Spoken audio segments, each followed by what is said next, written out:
Welcome to simply Shenba. இன்றைக்கி வந்து நம்ம தக்காளி தொக்கு எப்படி செய்யலான்னு பார்க்கலாங்க. நான் ஆல்ரெடி வந்து தக்காளி தொக்கு ஒன்று போட்டிருக்கேன். இது வந்து வேறு மெத்தட். இப்போ வந்து இதை சின்ன சின்னதாக நம்ம கட் பண்ணிவிட்டு 1க்கு 2 கட் பண்ணிவிட்டு ஜாரில் போட்டு அரைச்சி எடுத்துக்கலாம். ஃபஸ்ட்டு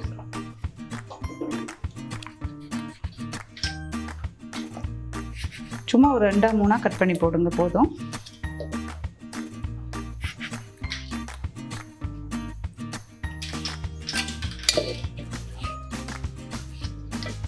இந்த மேலே இருக்கிற இந்த காம்பு எடுத்துருங்க. இப்போ வந்து நம்ம அரைச்சி எடுத்துக்கலாம். நம்ம அரைச்சி எடுத்தாச்சு.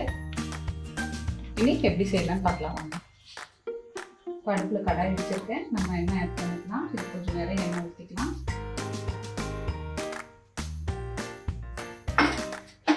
எண்ணெய் சூடானதும் கடுகு போட்டுக்கலாம். இப்போ கருவேப்பிலை ஆட் பண்ணிக்கலாம்.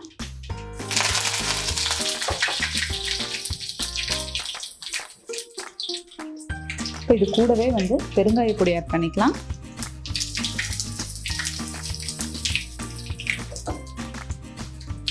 பூண்டு ஒரு 10 பல் எடுத்து வச்சுருக்கேன், அதையும் ஆட் பண்ணிக்கலாம். எண்ணெயிலே நல்லா வணக்கிக்கலாம்.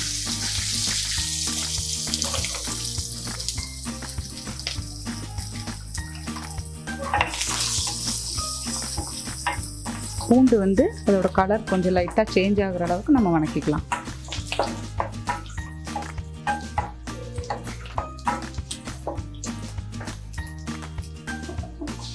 வெங்காயம் நல்லா வணங்கிடுச்சு. இப்போ வந்து நம்ம அரைச்சி வச்சிருக்க தக்காளி இது ஆட் பண்ணிக்கலாம்.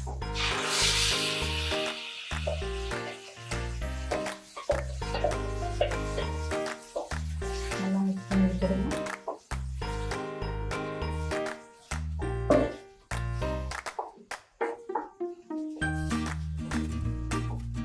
தக்காளியோட பச்சை வடை கொஞ்சம் போட்டோம், கொதிக்கட்டும். தக்காளி கொஞ்சம் கொதிச்சிருக்கு. இப்போ வந்து இது கூட வந்து நம்ம கல்லுப்பு ஆட் பண்ணிக்கலாம். தேவையான அளவு ஏற்ற மாதிரி போட்டுக்கோங்க. மஞ்சத்தூள்,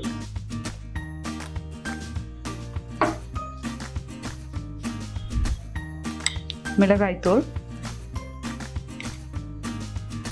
நான் ஒரு 2 ஸ்பூன் போடுறேன். நீங்கள் காரத்துக்கு ஏற்ற மாதிரி போட்டுக்கோங்க. காரம் கம்மியாக இருந்தால் இல்லை காரம் நிறையா சாப்பிட்றவங்கன்னா ஒரு 3 ஸ்பூன் கூட போட்டுக்கலாம். நல்லா மிக்ஸ் பண்ணி விட்டுடலாம்.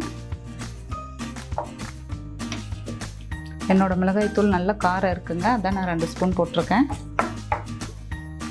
இப்போ இது நல்லா கொதித்து வரட்டும். நம்ம கொஞ்சம் நேரம் மூடி வச்சிடலாம். அப்பப்போ திறந்து மட்டும் கிளறி விட்டுருங்க.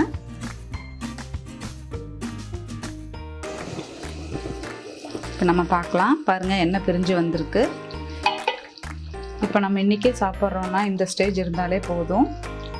நம்ம ட்ராவலிங்க்கு எடுத்துகிட்டு போகிறோன்னா இன்னும் கொஞ்சம் நல்லா சுண்டுற அளவுக்கு வைக்கலாம். இப்போ எனக்கு வீட்டுக்குங்கிறதுனால இந்த அளவுக்கு போதும். இது கூட வந்து நான் கொஞ்சம் வெந்தயத்தை வந்து வறுத்துட்டு பொடிச்சு வச்சுருக்கேன். வெந்தயத்தை வந்து ஒரு கடாயில் போட்டு லைட்டாக வறுத்து எடுத்துட்டு மிக்ஸி ஜாரில் ஈரம் இல்லாமல் பொடிச்சு எடுத்துக்கோங்க. அது இப்போ கூட கொஞ்சம் ஆட் பண்ணுறேன்.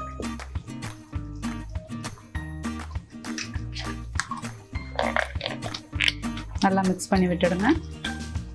நல்லா மணமாக இருக்கும்.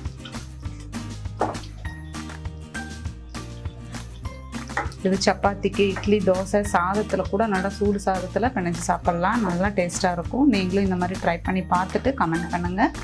சிம்பிளி ஷென்பா சேனலை சப்ஸ்கிரைப் பண்ணாதவங்க சப்ஸ்கிரைப் பண்ணுங்கள். கூடவே பெல் பட்டனையும் ப்ரெஸ் பண்ணுங்கள். தேங்க்யூ.